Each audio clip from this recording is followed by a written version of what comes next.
안녕하십니까. 일거영득 최영득 원장입니다. 오늘은 국제고 어떻게 선택해야 되는지에 대한 체크 포인트 4가지 좀 이야기해보고 가려고 합니다.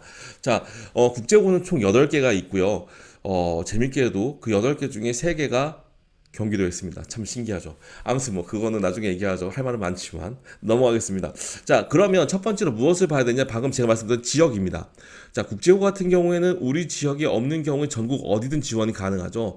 그래서 일단 첫 번째로 생각해야 될 게 우리 지역 친구들이라면 그 우리 지역과 함께 우리 지역에 있는 외고와 그리고 국제고를 비교해보는 방법이 필요할 겁니다.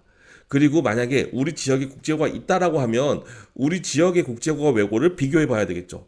또 복잡한 게 제일 복잡할 수 있는 게 이게 혜택인가요? 경기도인데요. 경기도는 외고도 많은데 국제고도 3개나 있어요. 그래서 잘 비교해 봐야 되는데 단 국제고 같은 경우엔 우리 시에 여기 보이는 고양국제고처럼 지역 우수자 전형 인원이 있어서 이쪽으로 지원하면 경쟁률이 조금 낮다라는 것도 장점일 수 있으니까 고민해볼 필요가 있습니다. 하지만 고양, 동탄, 청심은 조금씩 차이가 나죠. 한쪽은 수능이 좀 더 된다.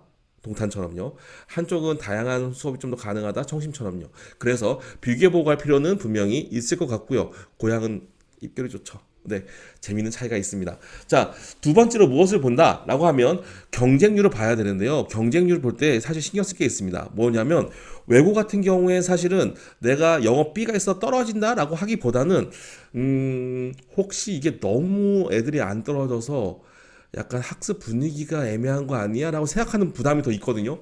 그런데 이 국제고 같은 경우엔 만약에 영어 B가 있을 경우에 면접도 못 보고 떨어진 상황이 생길 수 있다는 거죠. 특히 선발 배수도 2배수만 있는 게 아니라 1.5배수가 있어서요.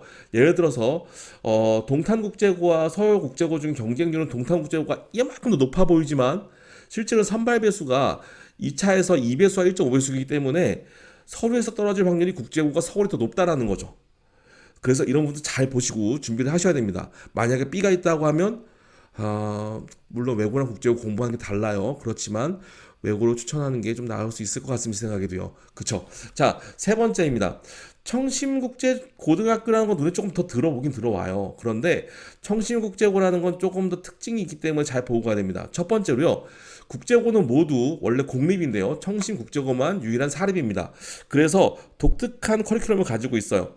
이것 때문에 2번과 3번이 가능해지는데요. 두 번째 특징은 국제 2로 가는 친구들 같은 경우는 대부분 영어 수업을 합니다. 그래서 지혜 흐릿하게 백으로 지금 왼쪽 편에 외국계 대학에 합격한 명단이 쭉 리스트가 나오는데 숫자가요. 즉 외국 대학교에 가는 확률이 가장 높은 국제고이기도 합니다.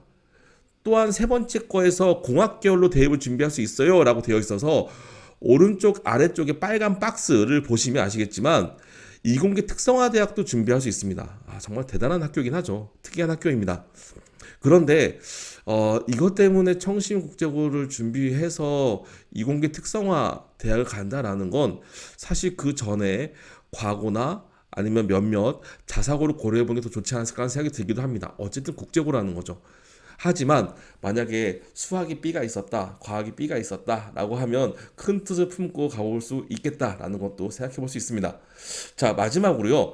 청심국제중 친구들이 청심국제고로 가는데 나름대로의 혜택들이 많이 있어서 비중이 높습니다. 그래서 경쟁률이 다른 데 비해서 낮다고 해도 사실 청심국제고를 다니지 않은 친구들 같은 경우엔 약간의 부담이 있어요. 왜냐하면 이 청심 재단 자체가 그렇습니다. 애초에 학교를 세우면서 청심국제 중고등학교로 이름을 짓고 6년간 커리큘럼을 쭉 이어간다라는 모토로 우리 아이들이라는 생각으로 지은 거기 때문에요. 청심국제중 친구들을 쉽게 내칠 수 없다라는 거죠. 아셨죠? 그래서 청심국제중을 지원할 때는 장점과 단점이 뚜렷하게 있으니까 잘 보고 준비하셔라 라는 걸 말씀드리겠습니다. 자, 마지막으로요. 정시보다는 학종형 학교들입니다. 특히 대표적으로 우리 서울국제고를 가려고 하는 우리 서울 친구들에게 이야기를 하자면 보시는 것처럼 수시보다 정시비 좀 적죠. 그런데 대원, 한영, 명덕을 가면 사실 이 수능 준비도 가능합니다. 그래서 이 고민 잘 하셔야 되고요. 그 외의 학교 중에서 동탄국제고를 제외하고 나머지 학교들을 보면 굉장히 정시 숫자가 저조한 게 보일 겁니다. 즉 우리가 국제 고등학교를 간다라고 하는 것은 어떤 느낌이다? 활동을 잘 해서 학생부 종합 전형형 친구로 좋은 대학을 가려 합니다라는 거 생각해야 된다. 이거 꼭 기억하고 가십시오. 아셨죠? 네, 이렇게 크게 네 가지 안내를 드렸습니다. 이 네 가지 요소와 제가 지난번에 보여드렸던 외고의 네 가지 요소, 그리고 그 전 동영상인 외고랑 국제고를 비교하는 영상을 보신다고 하면 도움이 되겠죠. 그리고 후기고 비교까지 보면 네, 완벽한 공부가 되실 겁니다. 제가 컨설턴트 하나 기르겠네요. 모두 화이팅입니다.